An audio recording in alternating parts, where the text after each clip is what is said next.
My Lords, I rise as I hope to increasingly often rise to first of all offer some kudos to the government. We are seeing reflected in this bill an increased ambition for offshore wind, and we're also seeing ambition for other renewables, and that has to be applauded. Renewables are our energy future, together with energy conservation, on which I'm afraid we have as yet seen sadly little ambition from the new ministers. But that doesn't mean that we won't also, from the Green Group, be calling out government actions when they need to be called out.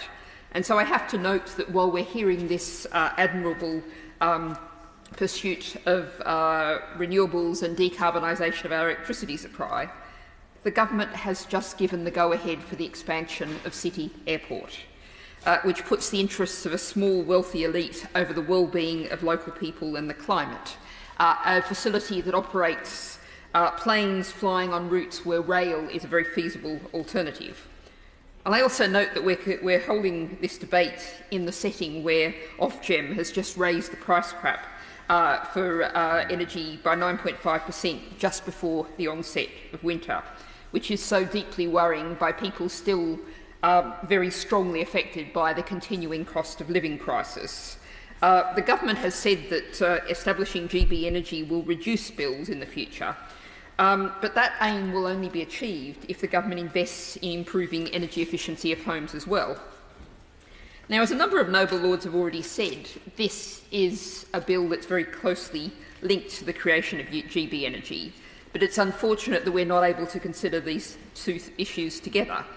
Now, I think your Lordship's House particularly perhaps will understand the desire not to have Christmas tree drills, as we saw so often under the last government.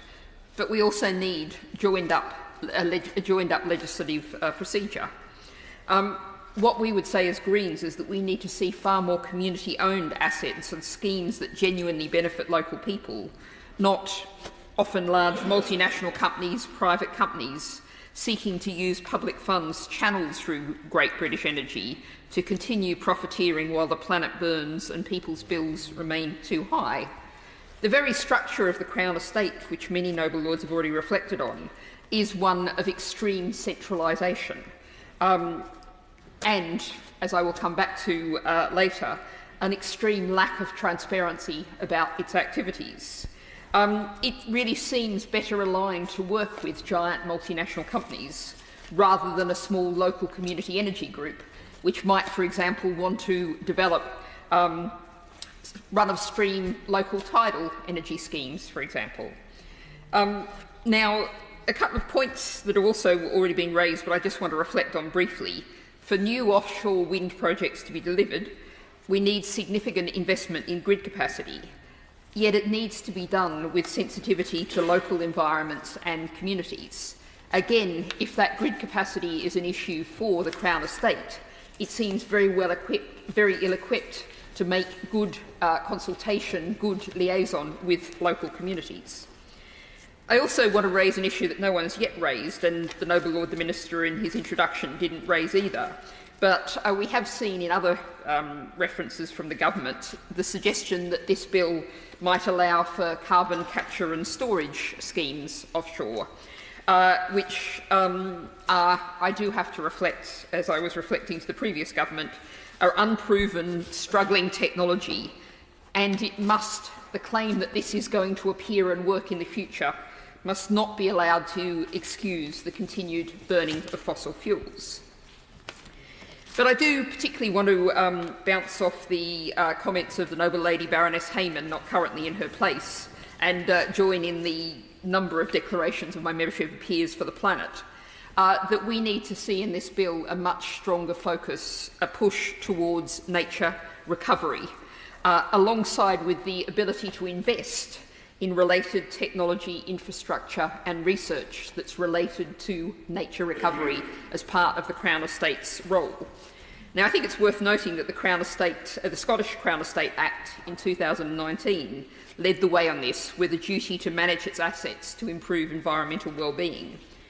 When we think about wildlife, the parlous states of our land are often the focus, but nature in and on the seas is struggling just as badly, if not even more so.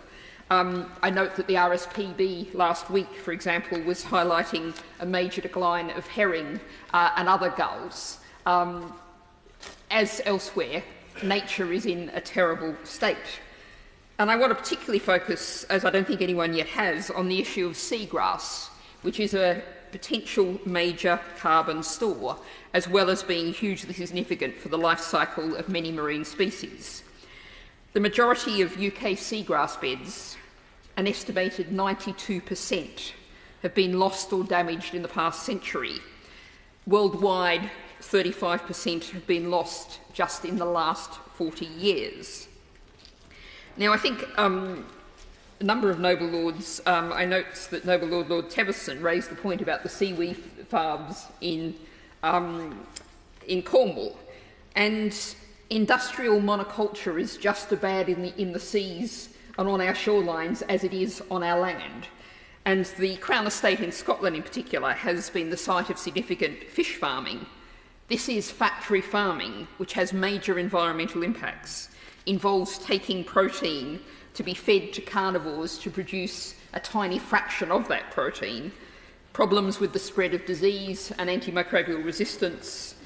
How are we going to ensure that the Crown Estate, under this government control, under this bill, considers all of these issues?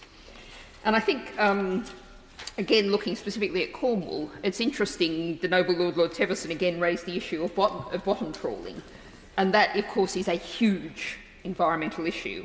And just in July this year, the BBC reported that large new beds of new to us, as in knowing they're there, beds of marl, the calcified seaweed, have been discovered off the Roseland Peninsula and St Austell Bay. Natural England said these were irreplaceable habitat within the site of the shore. Yet a spokesperson also reflected that it's incredible that we still have completely undiscovered sites. And I think we have to ask, what kind of job is the Crown Estate doing if it's in safeguarding its assets, if we have just discovered that that is there? We come back to the question of, within this bill, the investing in research. Perhaps we need to make sure there's investment in research to know what's there before we wreck it, is surely an essential point. Another point I just want to briefly raise is, and I appreciate perhaps a response from the noble Lord the Minister on this, is how this bill, or how the government by guidance or other action to the Crown Estate, can ensure that these new activities happening offshore are part of a just transition, assisting offshore workers in particular to move from high emission sectors to those that are contributing to tackling the climate emergency. Now the next issue I want to raise has been extensively canvassed, so I will be very brief.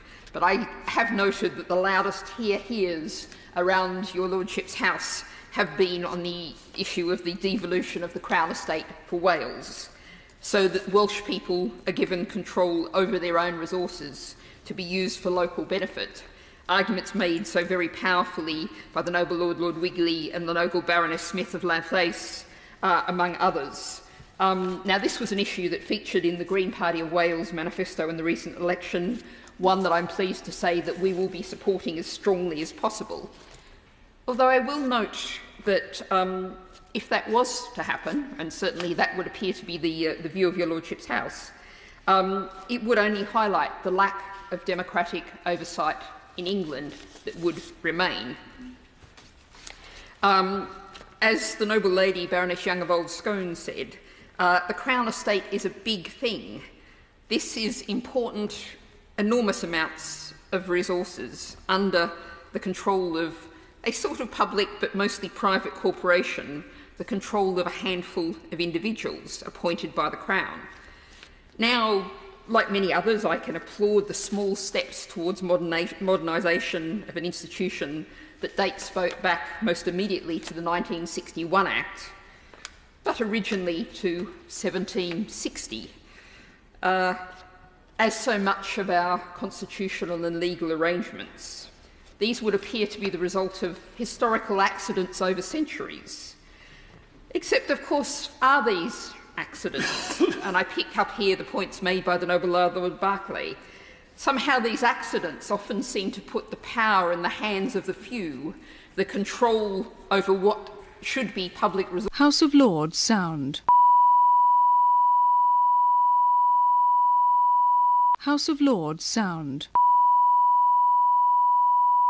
Now, I want to just about finish and round out those points about democracy and lack thereof by raising, as the Noble Lady Baroness Young of Old Scone did, and indeed the Noble Lord Young of Cookham, issues we're on land now for tenants of the Crown Estate and leaseholders of the Crown Estate. And I note a report from In Open Democracy in July, which notes that the Crown Estate earned more than £334,000 in housing benefits since the pandemic. This does seem very circular, given that the Crown Estate is indeed, some have said, an arm of the Treasury, that it's paying housing benefit to essentially itself.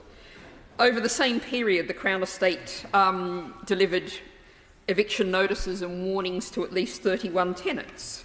I note among the properties of the Crown Estate is a 3-bedroom flat near Buckingham Palace, which was recently advertised for rent for £19,067 per month.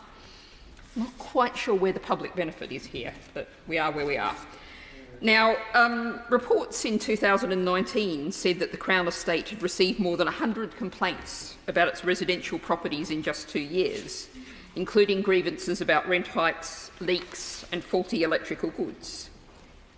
Now here I come to my final point, one of my main points. When approached by Open Democracy, a spokesperson for the Crown Estate declined to comment. How much is this a public asset? How much is this working for public good? We need the Crown Estate to be sensitive to the concerns and interests of local communities across England as well as Wales. How can the government, what plans do the government have, through this bill or otherwise, to ensure that this lack of accountability, environmental and social responsibility, the structures of the 18th century, or indeed, as the Noble Lord Berkeley said, sometimes going back further into the medieval period, how can they be made fit for the 21st century?